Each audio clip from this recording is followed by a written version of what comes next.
गावठाण गावठाणातील हे आमचं कृत्रिम तलाव आहे. या गावठाणातील व्हिडिओ सुरू आहे ना.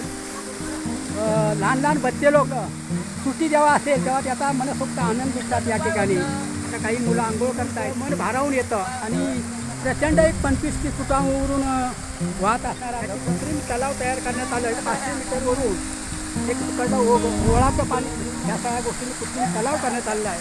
या पुनर्वसन गावठाण होम या गावठाणात नाविन्य हे पर्यटनाच्या दृष्टीने एक लोक आकर्षित करण्यासाठी एक लोकांनी या ठिकाणी होम गावठाणामध्ये मांगवलीमध्ये आणि ही मुलं अशी लहान हायस्कूलची मुलं लहान मुलं आपला मनसोक्त आनंद लुटतात, आंघोळ करतात, मजा लुटतात. हे होतं या ठिकाणी दळवी मामा, सुरेश कदम, शशिकांत कदम हे सगळे आहेत पाहताय. लोकांनी हे केलेलं आहे कृत्रिम पुनर्वसन मधील तलाव.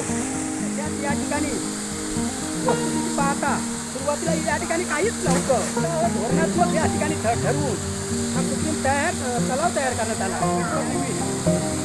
तर विसर्जन या ठिकाणी केला जातो. गणपती विसर्जन राहत आहे. मंदिर आहे, समाज मंदिराच्या ठिकाणी गार्डनसाठी जागा उपलब्ध करून ठेवलेली आहे. बांधकाम काही वृक्षारोपण केलेलं आहे, लागवड केलेली आहे. आता जड पर्यटनाच्या दृष्टीने पुनर्वसनातील लोकांना सेवा सुविधा प्राप्त होण्याच्या दृष्टीने भरपूर कष्ट पुनर्वसन गावठाणातील रहिवासी घेत आहेत.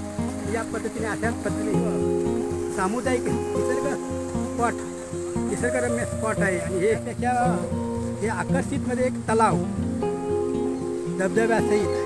आणि या धबधब्यामध्ये आंघोळ करण्यासाठी बघण्यासाठी पाहण्यासाठी दूर येत असतात लोक, पर्यटक. काही या ठिकाणी गाड्या लावतात, बघतात, आंघोळ करतात, जातात वगैरे. हे गावठाणातील एक वैशिष्ट्य आणि हे आमचं भूषण आहे या ठिकाणी या गावठाणाचं. धन्यवाद.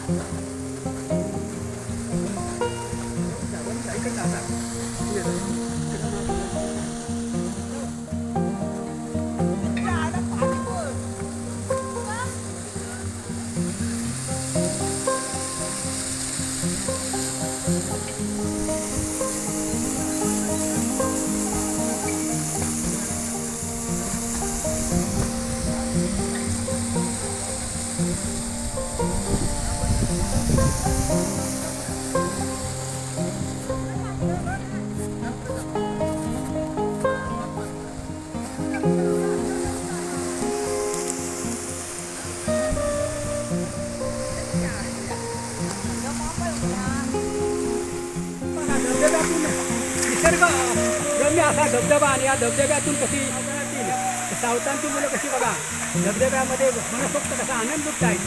हां